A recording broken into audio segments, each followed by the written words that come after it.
Nuklausykite, kas pasakė, kad mašinų pirkimas ir pardavimas yra visiškai ne moterų reikalai? Ne. Pavyzdžiui, aš, padariau staigmeną savo vyrui. Paėmiau ir pati savarankiškai pardaviau jo mašiną.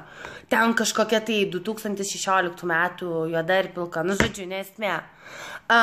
Nuvariau į autobilis.lt puslapį, tenai įdėjau skelbimą, pardaviau jo mašiną ir nupirkau, laikykitės mergos, nupirkau raudoną mašiną 2009 metų, nes tai buvo mūsų pažinties metai.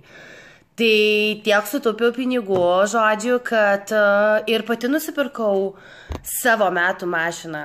Čia jau iš datos. Sėkmė. Tai jūs neįsivaizduojate.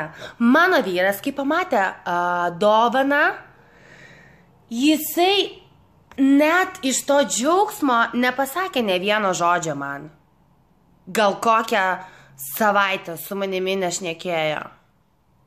Tai kas čia nesugeba pardavinėti mašinų?